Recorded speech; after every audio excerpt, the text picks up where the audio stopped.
so excited about this session and just can't wait to dive into this because I know this to be true, that if you lead people in this room, if you lead teams in this room, we all want to have healthy teams. We all want to have teams that accept responsibility, that go ahead and have an uncommon unity about them, that are going to go ahead and embrace just each other.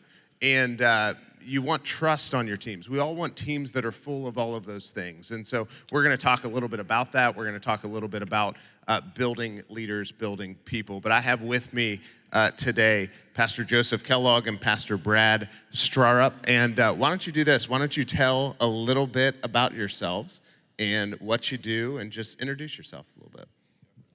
I'll go first since you did it kind of yesterday, but they might have forgotten. They might have missed it. My name is Joseph Kellogg. I'm the next-gen pastor at People's Church in Oklahoma City. And I've this August 13th actually will be 20 years that I've been in full-time youth ministry and next-gen ministry. And so, so that means I started before, social media. The iPod came out, I think that year, iPod. Facebook was a few years later, and YouTube. But been doing youth ministry for the last 20 years and have 4 amazing kids. My oldest daughter got her driver's license yesterday, so that's a whole nother level of what in the world's happening. And she's kind of dating our senior pastor's son. So that's kind of what I'm navigating through in life right now, right? So I've been married for 18 years, have 4 kids, love youth ministry, love youth leaders. We started a conference a few years ago in South Dallas called HYM, Healthy Youth Ministry Conference, just because I believe in the power of this room. And so, that's a little bit about me. And I'm a diehard Oklahoma Sooners fan, so I know I'm in Ohio, sorry. And an absolute youth pastor legend. 103, is that what you told me? People have come from his ministry and gone into full-time ministry themselves. He has planted 103 youth pastors across the nation. Just an incredible ministry. We're honored to have him here. My name is Brad, and like I said yesterday, I have the honor and privilege of serving on the team at Hope City Church in Houston, Texas, with Pastor Jeremy Foster. I kind of cut my teeth in youth ministry when I was about 18, jumped in there and did that for a number of years. Right now, I oversee Next Gen at Hope City, but I also oversee all of our location pastors, as well as leadership development, internship programs, our HEX program, which basically is how people will often come onto staff. So I'm just having fun, doing whatever I can to serve the church. Brad is the reason that I had them introduce themselves, because I'm like, you have like 25 titles. No way I'm going to remember all those. So I'm going to have you, it's 9 a.m. I'm going to have you introduce yourself. No, but such an amazing, both these guys, such amazing leaders. And Brad preached the house down yesterday. Yeah. Just a phenomenal and timely word. So we're going to get into it, and I made this statement, I believe that building healthy teams starts with building healthy leaders. Yeah. Craig Rochelle said it this way: discover, develop, deploy. If you want to have healthy teams, you've got to be willing to see leaders, call out the potential in them, and then call them up into new levels of leadership that stretch their capacity. Yeah. And so these 2 guys do this on the regular. In fact, they're really, really good at it. So I'm honored to hear from them. And I'm gonna go back. This is one of those ones selfishly I'm gonna go back and listen to afterwards because I can't take it all in. I would love to be up here taking notes. So I'm gonna encourage you, take notes, because that's what I'm gonna be doing after conferences, taking notes on what these 2 guys say. Because they have so much experience with this, and both in different contexts have built such healthy teams over the course of time. And so we're gonna get into a few questions, and then we're gonna bounce it around for Q&A. So I wanted to start with this. When you guys are looking at your teams and you're looking to pour into a leader, what are you looking for in a leader? What are some of the intangible things? What are some of the practical things? Yeah, I'll go first. Man, I did write some notes down, so I'm somewhat prepared, so praise the Lord. I do think recognition is one of the first things. Like, you have to see something in them, and every one of us in this room are here because someone saw something in us, pulled something out of us, and so you do have to see beyond the surface. But I jotted down some things. I think they have to be available. Can they serve? Like, are they available to even serve their season of life? And so, are they available? Are they responsible? Do they show up? Are they teachable? It doesn't matter if you're getting a volunteer that's in his 40s or an 18-year-old. Are they teachable? Man, is that something? And you have to discover that through conversation, through giving them opportunities. Are they intentional? Do they do things on purpose? I think intentionality, and I think intentionality can be taught. I think intentionality, being intentional can lead to being intuitive, but it's gonna take time and it's spent with people, and we'll talk some more about that later. But man, are they someone that's intentional? You can intentional with their time, showing up on time, all those little things. You start going, wait a second, they're different, right? You see that in leaders. Are they reproducible? And that simply is, are they a leader worth reproducing? And this is what I've learned is like, very few leaders have it. Like the it factor. Craig Rochelle wrote the book years ago, but like you're just like, man, they're amazing, they have talent. Very few leaders have it, but any leader can have grit. And so, man, that's kind of what I'm looking for in a leader. Is like, man, are they gritty? Do they like teenagers? That's a question. Like, man, we're talking about youth ministry, right? Or young adult ministry. Like, do they even like teenagers? Like, I don't know if I want them there if they don't like teenagers. But even going back to the available, sometimes it's, man, a dad or a mom that, man, hey, I can only be here at this time. That's awesome. Man, I'm gonna utilize that time. They're gonna, so it's all those little things, but all of that comes from conversation. That's just not like looking at their profile going, they're gonna be a great leader. Because can I tell you, there's a lot of leaders that might look the part but don't have the heart.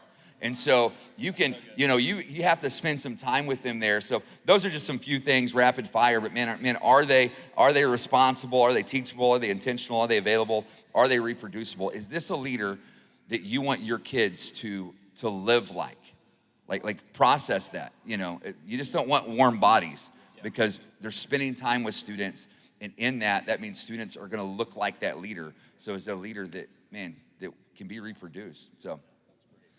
I love that. I wonder if I can hit something before I hit the exact thing that we look for in a leader. Is that okay? I think one of the things, as you guys listen to this, what I want you to be processing is, at Hope City, the way that we define a leader, we have something called a leadership profile.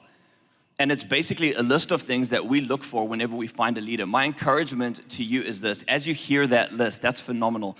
Write those things down, but as a church, as an organization, make sure that you're defining what it is that is a leader to you. Because here's a question: what is your definition of leadership? I can give you mine, but what is your definition of leadership?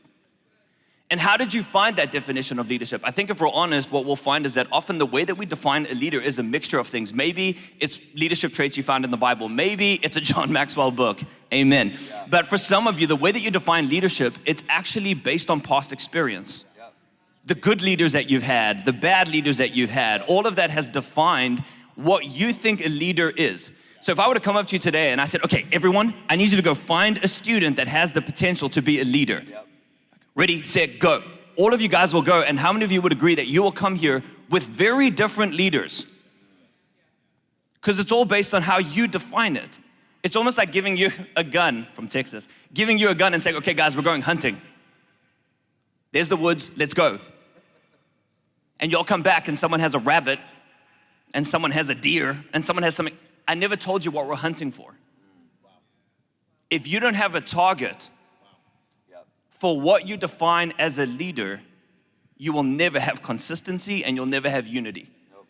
So you have to get to a place where you define as an organization, what do you think leadership actually is? I want you to do something real quick. I want you to take a couple of seconds and I want you to write 5 traits that make up a leader. Ready, set, go. 5 traits that you think make up a leader. 7, 6, 5, 4, 3, 2, 1. Okay. Which, by the way, if you real quick, you can put someone in a bad mindset. If you ever want to get great answers, don't give people 10 seconds. But right. nonetheless, I want to shout out a couple of leadership. What defines a leader? I want to hear from you. Go for it. Attitude. What else? Humility. What else? Passion. What else? Loving. What else? Merciful. What else? What else? What else? Great. What else? Great. What else? Yo, if we can do this, there's like 100 of us here. There is gonna be so many different definitions. Now, those definitions are good, those definitions are great, but those definitions aren't unified. Okay? Here's an example. Give me your favorite color on 3. 1, 2, 3, go. Okay. Here's some green, some brown. Why would you say brown? Whose favorite color is brown? Okay. Let's just pretend you put your personal preference aside and where I love is red, so let's just say your favorite color is red. On the count of 3, give me your favorite color. 1, 2, 3. Red. When we're unified, we're powerful. Yep. That's good, Brad. When we're unified, it can pierce. I didn't hear what you all said the first time around. The second time, it was loud and clear. That's what a leadership profile is. It's a target that keeps you unified. So let me share what our leadership profile is. And I talked to Josh. We're going to email you guys out Hope City's leadership profile right after this. You guys can look at it. It's not a great document. It's not perfect. It's not beautiful. It hasn't been copywritten, but it's effective. And it's what we use. There's 3 things that we look at for. We look for character. Do they function with integrity? Basically, do they have the biblical qualifications of character, which is found in 1 Timothy 3, verse 8. Qualifications of a deacon: dignified, not double-tongued, not addicted to much wine, greedy, all of that stuff. Chemistry is the second thing. Do you like them? Do you want to hang out with them? Here's the thing, if the entire staff is intentional with getting people that you like to hang out with, you'll find that the entire staff likes to hang out with each other. And that includes your team, that includes your youth ministry, it includes everything, okay? And the best way you can define it is called the layover test. How many of you have ever had a layover? Like those 6-hour layovers that you're like, oh God, what am I supposed to do? Here's the layover test. If you are stuck with that person in an airport for 6 hours, are you happy? Like I met Noah yesterday. He passes the layover test. I want to hang out with this dude all the time. Okay? There's some people I'm like, I don't want to hang out with you all the time. I wouldn't want you on the trip, Layover test. And the third thing is competence. Competence, and there's 5 things that we look for. Gatherer of people, servants of others, heart for the house, owner of the vision, and communicator of the culture. And every single one of those, we have a definition, because just because I say owner of the vision doesn't mean that my definition of owner and your definition of owner is the same. So we have different definitions for all of those 5 things. And in the document that we send out, you'll have all the definitions and you can read it. But don't just take it. Don't just take it and be like, yeah, this is our stuff. No. Ask what makes an effective leader in your culture, in your organization, and create your own profile. This doesn't help unless you're creating what you feel a leader is and you're getting unified around that. Long answer, sorry, I apologize. No, that's great, I love what you said about the leader profile, because we do the same thing. We probably stole it from you or someone else, doesn't matter. But we do that same thing, and it is so helpful in helping you identify. And one thing as leaders is we only have so much time, so it's important that we use our time wisely. And that can sound harsh, but you also are looking to spend your time, like Joseph said, intentionally. Looking for those things that are the things that you can't teach. Are they showing up? Are they on time? I love what both of you said. I think those things are both great. You both come from really different contexts within your leadership. Yep. What does leadership development look like within both of your contexts? You may go first, or are we just going to play this game the whole time? You're going to drop out like, oh, man. Hey, first off, man, those 3 C's, you guys are probably, like, that is a, if you've ever heard, like, when you're looking to hire staff, there's 2 that we added years ago that was capacity, which is kind of like competency, but capacity is like, do they have the capacity to bring this to another level? And Love that. And then culture, which you kind of hit in the competency, because the worst is when someone doesn't fit in your culture. Yep. Yeah. And it's like, because you guys have even, maybe some of you in this room, been on staffs where you're like, yeah, I don't fit. The interview was great, but I don't fit. So, so the question, just like when it comes to development, man, to me, Jesus is our model, right? He's the archetype. There's so many great books, but Jesus, he developed a few leaders that changed the world. And I do think it starts with like recognition that he saw something in them. There was something about it, and he saw them doing work. He saw, it's so funny, you'll find some students like, yeah, man, I just don't have a job right now. Some college students like that actually isn't your best leader. I've had principals, like engineers, like professors, like people that are like busy, know how to be effective. And so don't just think, they have time. There's a reason they have time. They're bums. And so it's one of those things of like, man, you have to recognize something in them. And so I think Jesus, when he rolled up on the scene on the shore of Galilee, he recognized something in Peter and Andrew. And so, but the recognition goes back to our first conversation. What are you looking for? And Jesus saw it. But then he kind of recognized it, but then he spent time, to use this term, kind of like a parent, is he raised them up.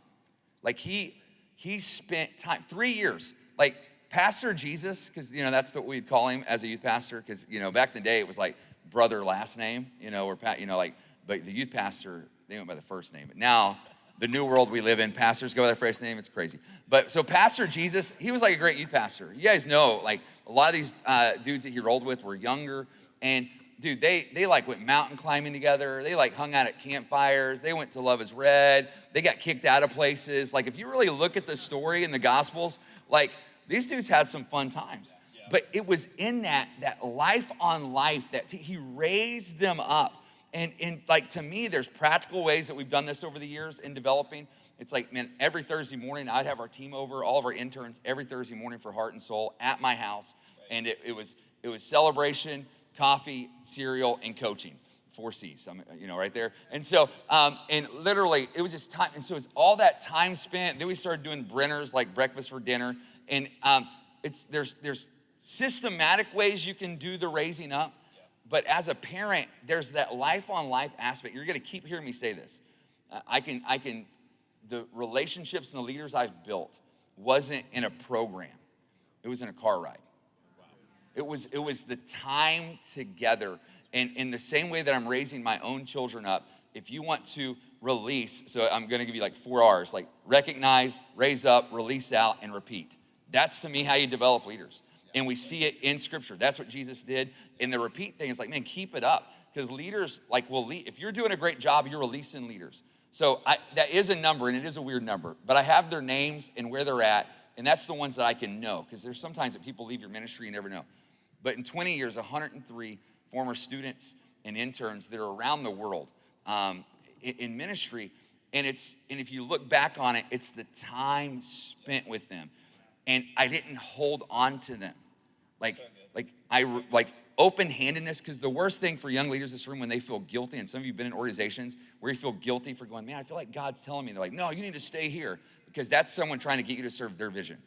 My job as a leader to like for my own kids, man, I'm trying to develop them and release them to live out God's plan for their life. And so that means I have to spend time with them. I have to listen. Man, I have to go, man, what's God doing in you? And man, if that can help us now, I want it to help us now. But you know what? You're gonna be sent out. So to me, that's the development side is man, you recognize something in them. And for some of you, it's like the future youth pastor, the guy that's gonna take your job or the girl that's gonna take your job is an 8th grader right now. Yeah. What are you doing to spend time with them? Because college football gets this right. They're looking at 8th graders and 9th graders. They're recognizing potential in them, and they want them to be on their team, but they raise them up to do what? To release them out. When that player goes to the first round, that actually helps their team. It helps. So the more people I send out, the more people I raise up and repeat that cycle, you become a championship program. And let your ministry be in a city that becomes the championship church. And does that make sense? And I know I'm passionate about it, but it all comes down to like Jesus, development. He showed us. They spent time together. It says he was with them. And that's what it's gonna take. You can and I love social media, but you actually have to do life on life. And so that's just a big part of that, figuring out ways. And I'm talking, there's tons of systems, and we have a limited amount of time. But figure out systems, because Michael Hyatt says, what gets on your calendar gets done. Yep. And so you're like, I'm gonna try to spend time with students. Is it on your calendar? Are you spending it? If you look, I can tell if you're raising up leaders just by your calendar. Yep. I can tell if you're raising up leaders by what you're posting on social media. Is it you celebrating those leaders, raising them up to release them out, and then just keep doing it, man. And the kingdom will advance because of that. That was a lot. Not at all. I love that. I think anytime someone that has sent out over 100 leaders to plant youth ministries and things like that is talking, you'll need to pay attention, because that's absolutely phenomenal. And I agree completely. Jesus is our model, and he did life with people. That's how development happened. And he gave them more and more responsibility. And as they messed up, he continued to coach them. He continued to love them. He continued to give life into them, speak life into them, speak encouragement into them. I don't feel like there's another way. And that is a system. Everything that we do is a system. Everything God has created is within a system. The way that a tree grows is a system. A way that a baby forms is a system. And that was Jesus' system. He decided to have memories with people. And while he was having memories with people, ministry happened. Yeah, it's great. Does that make sense? So I definitely think that is key, that is critical, that is important. So I'm gonna swing the other side, and I'm gonna talk about the system of leadership development. So if you have existing leaders, you have leaders that you're finding, spending time with them is definitely the way that you need to go. But what about if you don't have leaders and you're trying to find new leaders? One of the things that I believe you need is you need a leadership pipeline.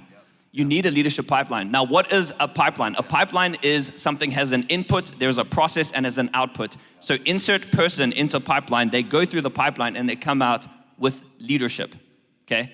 That's what a leadership pipeline is. And I'm also gonna send you, we're gonna send you another resource after this.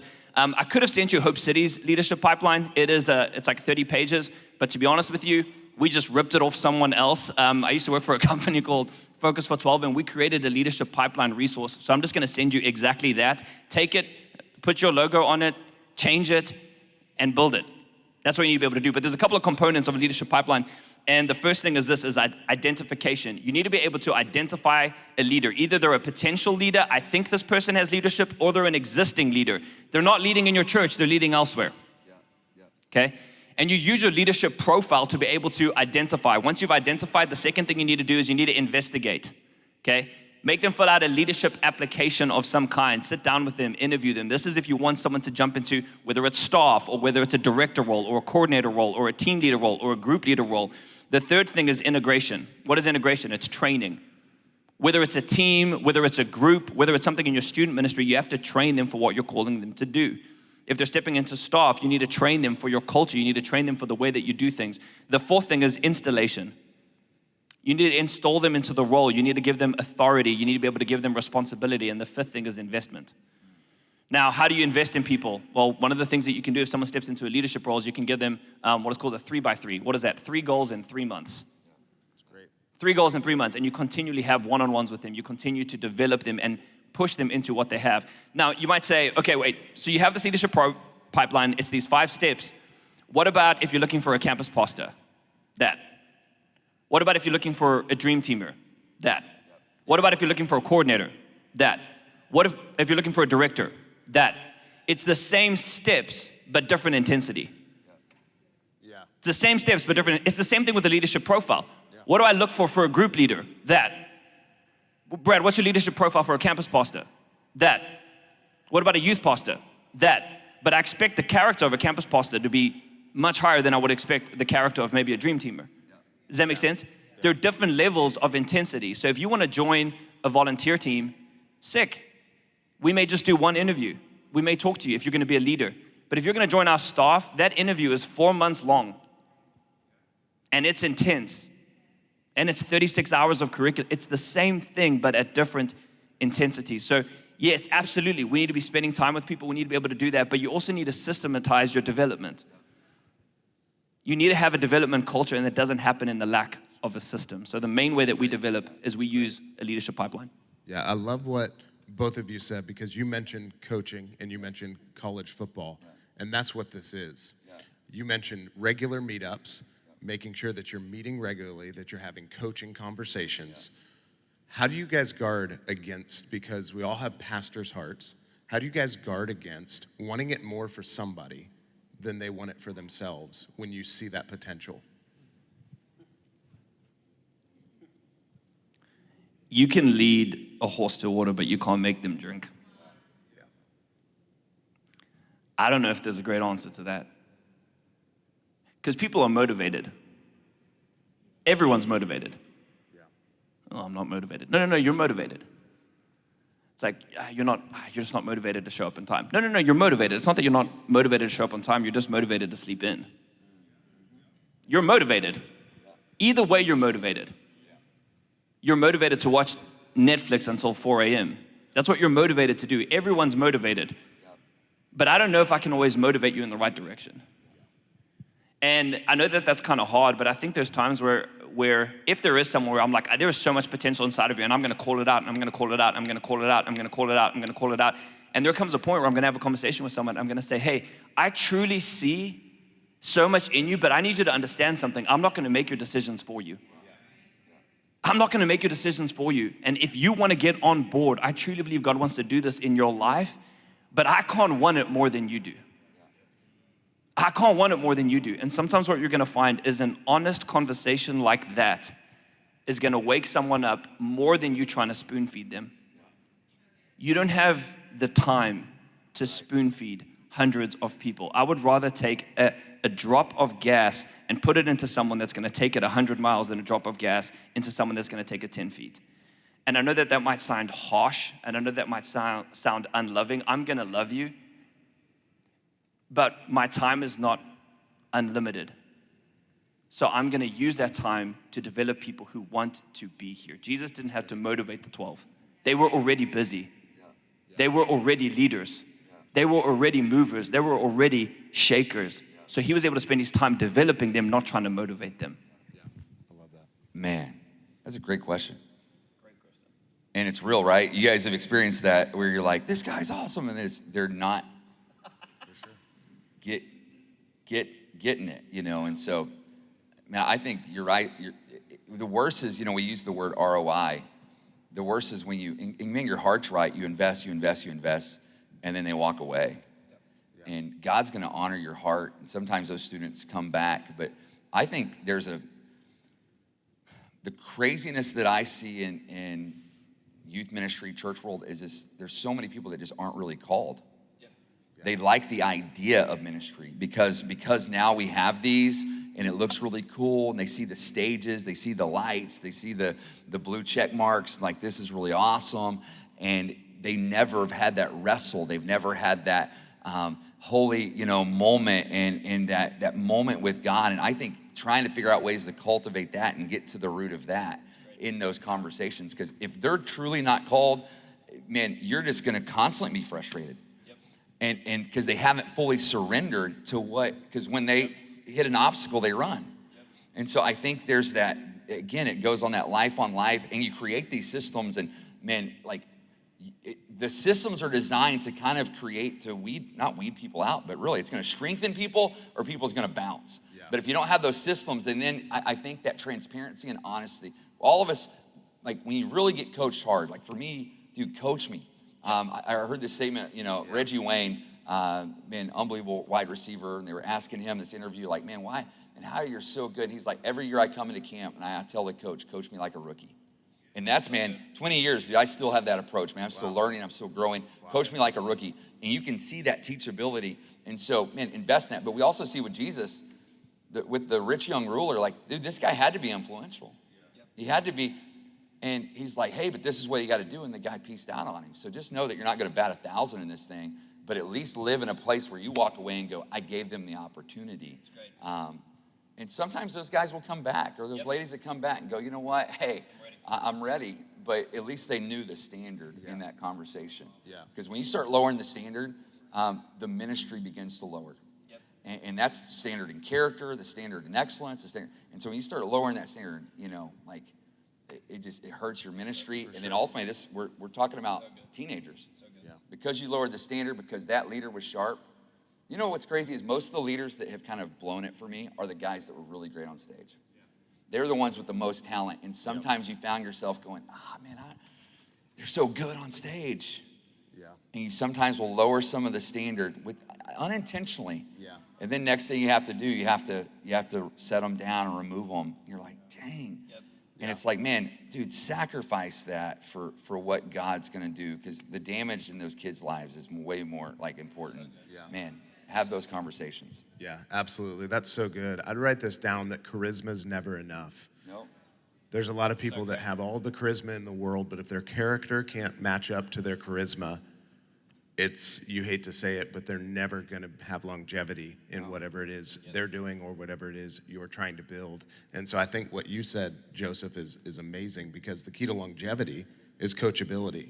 And you see that in your ministry over the course of 20 years. If you were still doing things the way that you did in youth ministry 20 years ago, even 5 years ago, and you weren't coachable, it'd be hard to stay in. It'd be hard to stay relevant within that. So I think you've modeled that really well.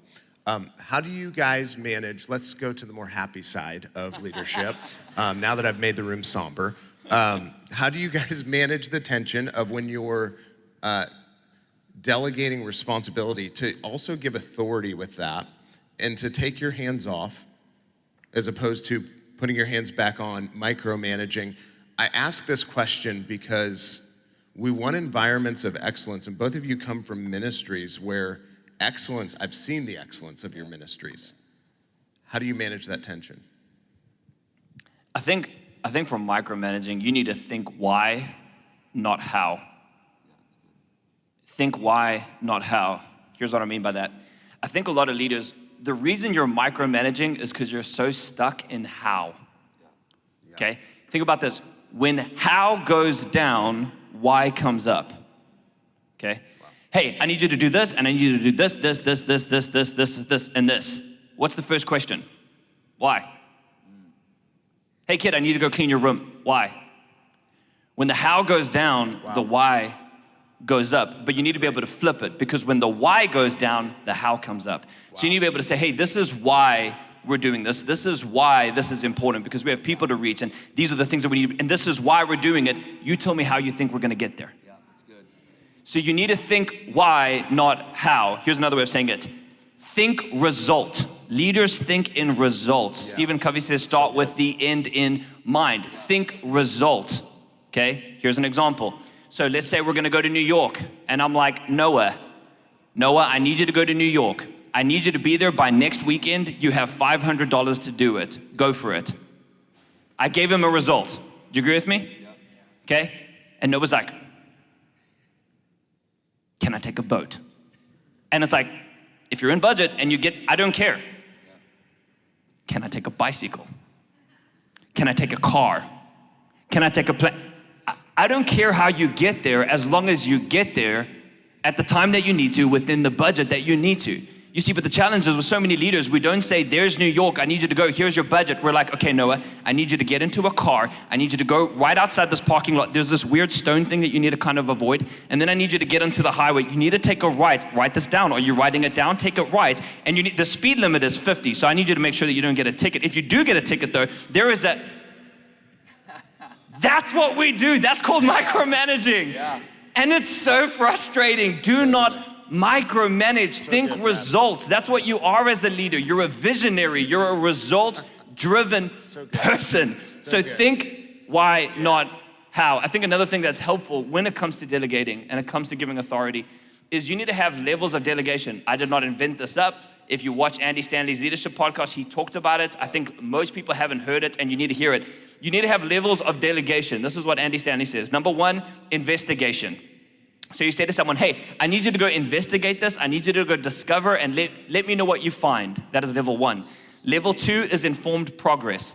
Hey, I want you to go ahead and start doing this and just keep me updated as you go. Level three is informed results. Don't let me know how things are going. Just let me know how it ended. How many people came? How many people got baptized? How many people got connected? And then the fourth thing is this, it's full ownership.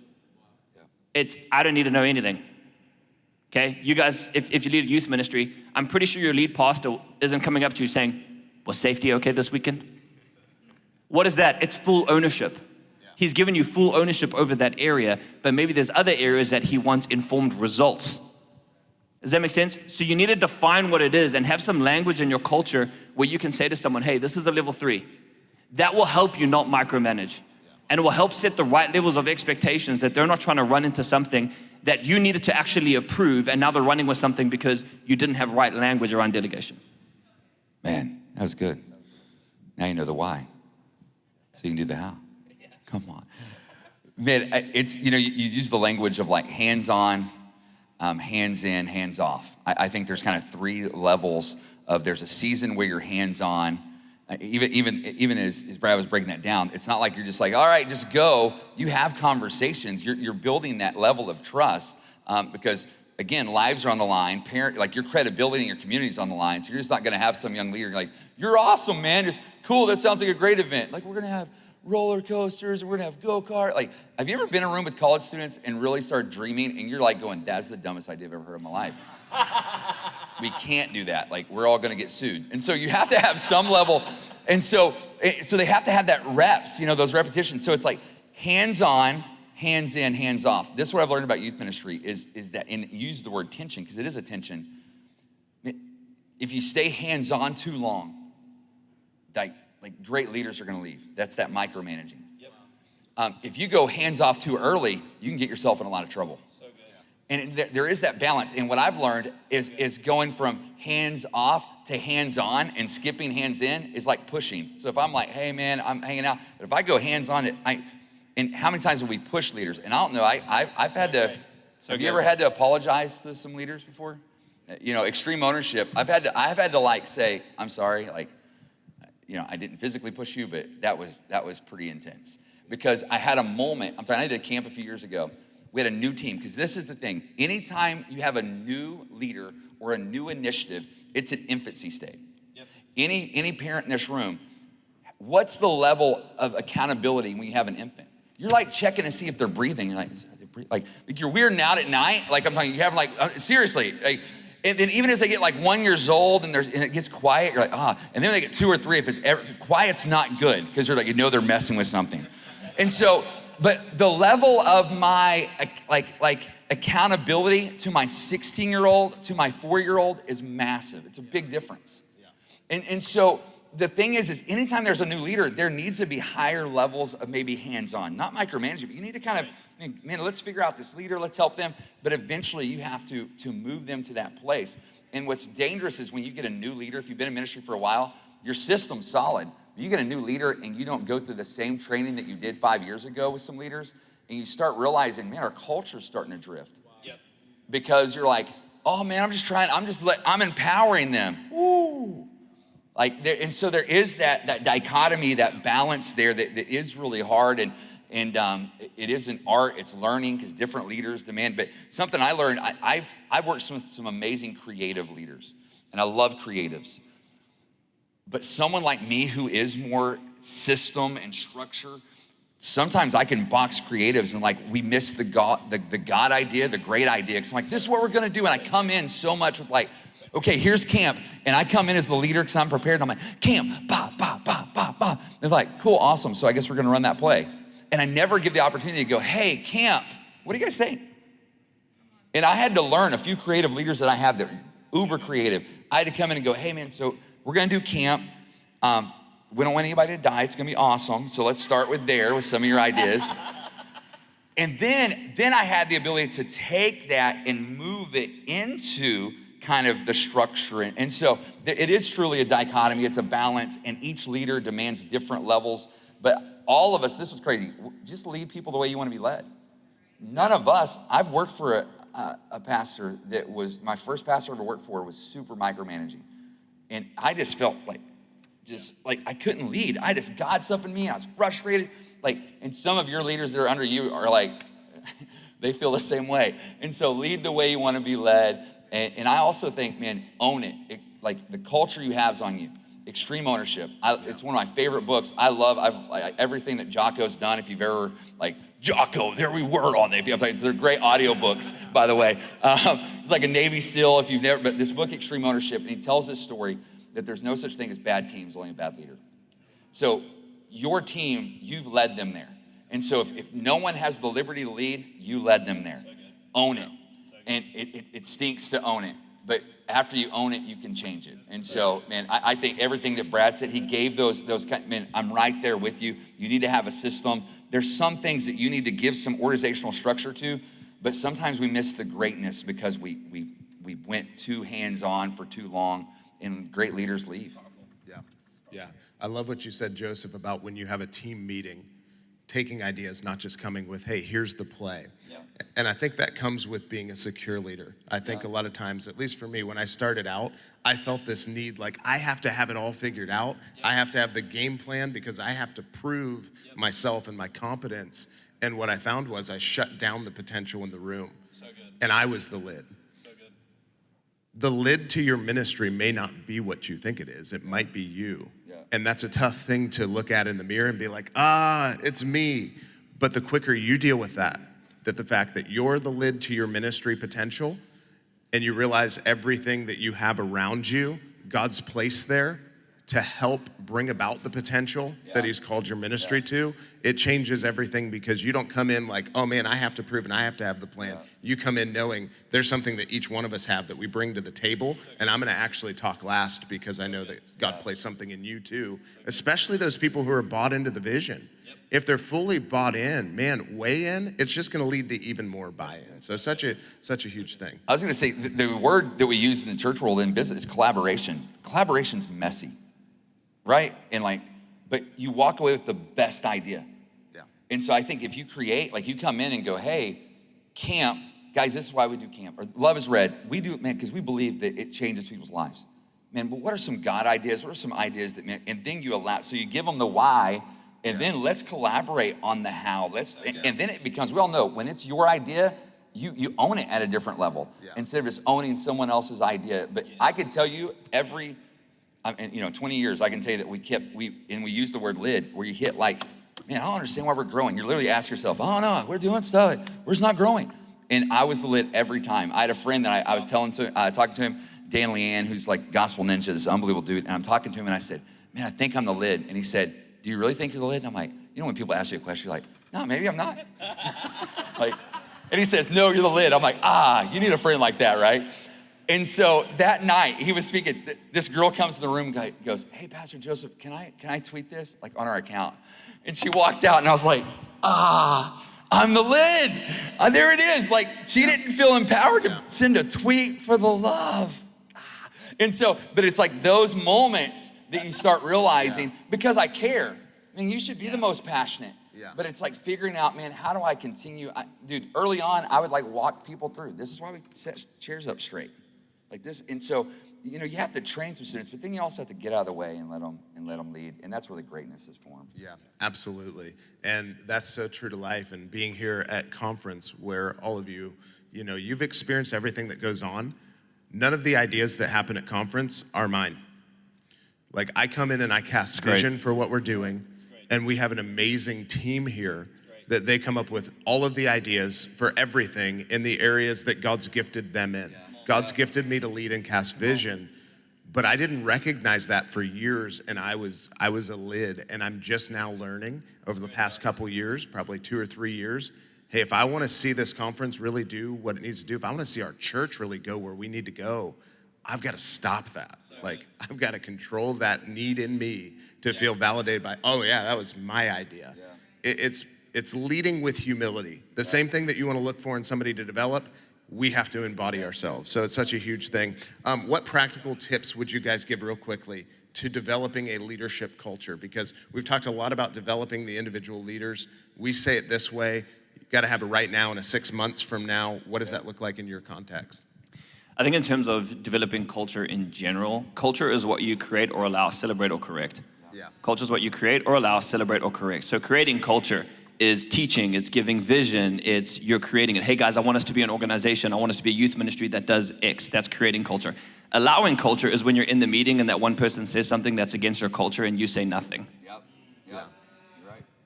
In saying nothing, you just created culture. Yep. You just said that what happened in that moment was okay. Okay, what you allow creates your culture. What you celebrate creates your culture. What you're saying, hey man, this person just invited that, I'm creating an inviting culture. When I celebrate that one person that actually went through and followed through with what I'm creating culture, and then culture is also what you correct when you say, hey, we don't do that. This is why we don't do it that way. So just at a baseline, culture is what you create or allow, celebrate or correct, and it is completely your responsibility. And if anything happens, it's 100% your fault. Extreme ownership. That's how you create culture. Then in actual terms of building a developing culture, I think the only way you can develop is through feedback. And being okay with feedback. And making sure in every moment you give feedback. We started doing this in some of our team meetings, because what we found is there was a couple of guys around the table and they always didn't get along.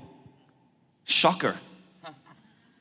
And what would happen is we would get out of the room and there would be all of these different meetings, these side meetings that would happen. And we said, no, we're not going to do that. So we pulled them all in and we said, in this room, we'll disagree, we'll throw chairs, we'll do whatever we need to do, but we're going to walk out here aligned. So we can, we came up with the saying of, I'm gonna throw the grenade on the table, and that means it's about to go down. And that happens almost every meeting. And the first 4 weeks, it was rough. It was so tense. And now we're one of the most unified teams because we were willing to have the conversation, we were willing to coach, and we were willing to give feedback. Give feedback. Don't make it about the person, make it about the thing, make it about the issue. And if you can do it that, you will be an effective team and you'll create a developing culture. Come on. I always say feedback's my friend. We're homies. We're not foes, we're friends. So, and I have to lead the way in that too, man. I think that's so good. I think language, you've heard us talk a lot about language. And I even want to say this is, you're talking about guys now that like, I started off, we didn't have a staff. My first youth ministry was like upstairs in this youth building room thing, cinder block walls, pea stained ceilings. You know what I'm talking about? Looks like a camp bed. Like, those are awesome. I had a stage that was 6 inches tall and I was proud to step on that stage every Wednesday night. You know, like I'm talking, I didn't have a staff. I didn't have like, but you know what? We started some of these things that we're talking about with teenagers. Hey guys, at 4 o'clock on Mondays, I'm already up here. You guys want to come hang out? We're just going to talk about, and we started, so some of you are like, oh man, yeah, I'll collaborate one day when I get a staff. No, start now. When you're faithful in that, God might one day give you a staff. And the greatness is in the room. The gold's in the room. And so for teenagers to look at me like, hey, so that game really is not that cool. And I'm like, I didn't know. I thought it was cool. I got it off some website. It's about cool camp games, you know. I just, and then what happened, I'm like, oh, and then literally, this is what's crazy. I can tell you, talking about students, we did a thing, 4 o'clock, it's called Impact Lab, or youth ministry was called Impact at the time. 4 o'clock, like a laboratory. Every one of those students that sat at that table as teenagers are in full-time ministry today because I invited them in. And the kid's like, man, what if we did a video? I was like, I don't know how to do videos. You know how to do videos? Well, my dad so him and his dad made like this window media video for this series. And then he started getting into videos. The first MacBook I ever bought, I bought for him and said, hey, you're going to college. There's a gift. You got to make videos and graphics for me as you go to college. That's the gift. You get to use this computer the rest of your life. And so, but what was crazy is it started because you were in that. So I just want to help some people in the room. It's like, I don't have a team. You do. You just got to invite them in. So anyway, that was not in my notes, but I just, as we were talking, I think it's easy to sit up there going, yeah, man, we're going to drop a grenade. Do that with teenagers. Do that with the team there. The principle applies no matter what. Exactly. So if I'm saying staff or I'm saying direct, whatever it is, volunteer, the principles apply whether it's with teenagers or whatever. The principles are longstanding and will work in every situation. Exactly, and that's why. And I'm sitting here as a product of that. And that's the way I would come away from conferences and go, yeah, I don't have a staff, but I have a few students that have leadership potential in them, and using this stuff, applying it. Don't wait for one day. Anyway, cultivating a culture. It starts with language. You've been hearing so many little words that we've been saying because language is imperative. I think it's my job to cultivate culture. And we use the word cultivate, it's, agriculture and like, it's work.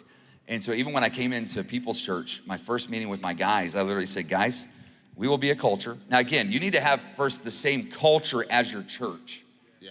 But I'm talking about kind of the way you work as a team. I was like, we're gonna be a culture of celebration, of collaboration, evaluation, communication, and that's gonna lead to being a culture of transformation. Wow. And so for me, like, dude, celebration, we celebrate. I'm a next hill kind of guy. Like, let's just go. And I've had to put on my agenda, celebrate. That's great. And don't just celebrate stats, celebrate stories.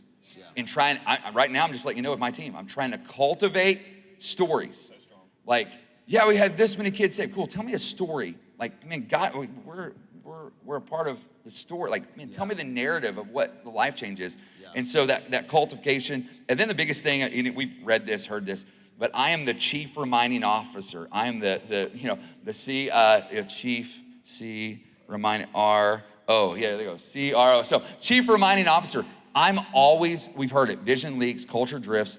I gotta keep reminding. So to create that culture, I gotta keep reminding them. Even great leaders need to be reminded. Like some of you need to be reminded. I need to be reminded. So as you're cultivating that culture, just know, I got to keep coming in with the why. I got to keep coming in and reminding them.